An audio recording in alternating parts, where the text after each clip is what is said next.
If loud parties, noisy people, and stomping people are a problem for you, keep watching. So I want to talk to you about noise complaints, which if you're doing security, it's like the majority of what I deal with. Luckily, I've calmed down a lot of the ratchet behavior, and that's pretty much all I have to worry about is noise complaints. So a regular noise complaint, you can find out about it one or two ways. If you're like me and they can call you up and say, hey, they're stomping upstairs, whatever, you can address it. Or if you do, random checks in your buildings and you come upon some noise, that's another way you can kind of discover a noise violation rather than complaint. So this is mostly pertaining to like an apartment complex or neighborhood. So it's going to get real specific toward the end, and I'll probably alienate a lot of you by the end because it's mostly what I have to worry about.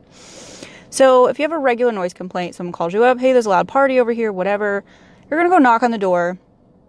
If they ask who it's your security officer, hey, got a couple complaints about the noise, or I heard you got a lot of loud music going on, can you turn it down? That's mostly going to be how you handle a regular noise complaint. And for those, you really need to know your city ordinances. Like, I think for where I work, it's 10 p.m., no loud music after 10 p.m. And specifically at an apartment or rental properties, check with the lease. I keep a copy of the resident's lease, not the individual resident. I don't have I'm not running a credit card scam here with social security numbers, but I keep the rules and what they sign on their lease in my car, so I can kind of pilfer through that and see what rules they are actually breaking for the property. So get with, your property managers and find out your local ordinances for your basic noise complaints. So most of the time, they're going to comply. Sorry about it. The college kids, loud parties, frat kids, teenagers, home alone, blare music, those are going to be people who are actually going to comply because they don't want to be messed with. They've seen it coming and they know. If you have, a repeat problem, which is what I kind of want to talk about, what to do once you've asked them to be quiet. You can call your local police department, have them come up, in which case they could give them a verbal warning. They could possibly cite them if it is a violation. But something that we've been doing at our apartment complex is we will fine them through us. It's not a citation. It's like a $50 or $100 fine for, repeat offenses. One time, you having a kid's birthday party or you're listening to music, cleaning the house, everybody gets one free pass. So that's usually how you deal with that. But when you have the repeat offenders, like I said, we've been fining them, and that's been some great success. Let me buckle up. Buckle your seatbelt. I'm going to tell you what happened to me. Over the summer, in one of our buildings, we had two apartments that were near each other. And just to kind of lay this out for you, your front door is inside of a hallway. Much like a hotel or something, we have a common hallway area, and then you have your doors. So in one building, there's two apartments occupied by a large family of Africans. I'm not being politically correct. They were from Africa. Does that matter? No, not really. But I want to paint this picture for you because Jesus Christ. They would have the most outrageous parties all hours of the night. They had a huge problem with having their traditional wedding ceremonies in our common areas and their apartment. So they would open up their apartment doors, leave them open, and go up and down flights of stairs and congregate with each other. They would put tables and decorations in the hallway. This is where you're going to walk past to get into your apartment. And people were complaining like crazy. I had the cops out here one night 7 times, over them. And the last time, I chatted with the police officers and I was like, this has got to stop. They do this all the time. It's driving me nuts. I feel like I have no handle on it. So the police finally said, okay. So they went up there and they said, everybody who doesn't live here needs to go. We ran them off the parking lot. I was pointing out who lives where. Something that's helpful for a situation like that, I have a rent roster that tells me who lives there, their roommates, if they have children living there, so I can say, you don't live here. You don't live here, you can go. They actually almost arrested a couple people for refusing to leave. So that was a help in that particular situation. Sometimes it will take a couple trips from the police. It will take several warnings, but the biggest thing that has been helpful to me is my property management. I have a wonderful lady who manages all the properties I work at, and her office staffs at each one are great. But she doesn't take any shit.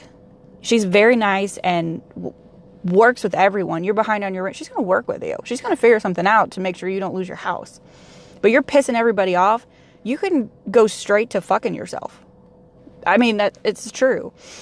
So, we will compile, our incident reports of complaints. I usually take a video. If I get a call about a noise complaint, I'm going to pop on my body cam. March 22nd is 8 p.m.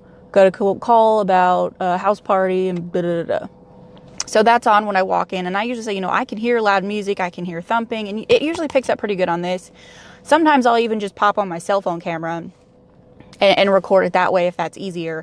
And I really like to get the interaction with a resident.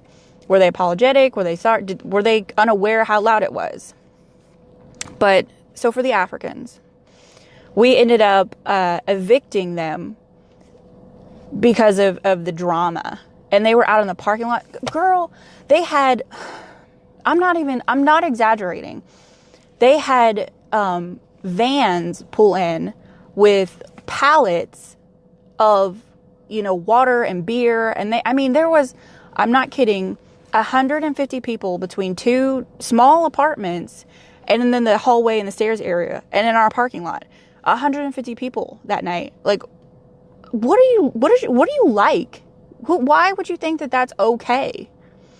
What in your right mind tells you, oh, let's just have the wedding at my apartments in the ghetto at 3:00 in the morning? Like, who comes up with these bright ideas? Like, what was that family meeting like? So that's been, our best bet is, working with a property manager and, I don't want to say threatening them to lose their house, but if they need to go, they need to go. Because you want everyone to feel, safe, secure, and content and, not complaining all the time. Because that's fucked up. Don't have a full-on wedding in the hallway. Like, I would love to see the wedding photos for that. I would kill to see what the wedding photographer did with that, bullet hole in the hallway and cigarette burns in the carpet in the hall. Like, what does that wedding photo look like? It's probably not good. So, that's my biggest thing is get with your property manager about the noise complaints. Repeat offenders, like I said, they can get ticketed by the city, but document it. Get with whomever you report to and explain the situation and let them deal with it. And one of the guys I work with, security guy Mike, he always says, the biggest part of security is just observing and reporting. I do what I can, and then I give it to you to deal with on an executive level. That's my best bet. Report it and pass it on. I asked them to be quiet. They refused. I went ahead and utilized, Metro officers. They dealt with it how they could. And that's another good thing. I know I'm always saying call the police, but once they're involved, however they act on it is kind of the resolution, whether it's good or bad. With the African wedding, each time they came out, my resolution was if the police aren't going to do anything about it, legally, that means I'm not able to do anything about it. I can't kick in their door and, turn their, music off or take the didgeridoo out of their hands. Once the police get involved, it really gives you a solid,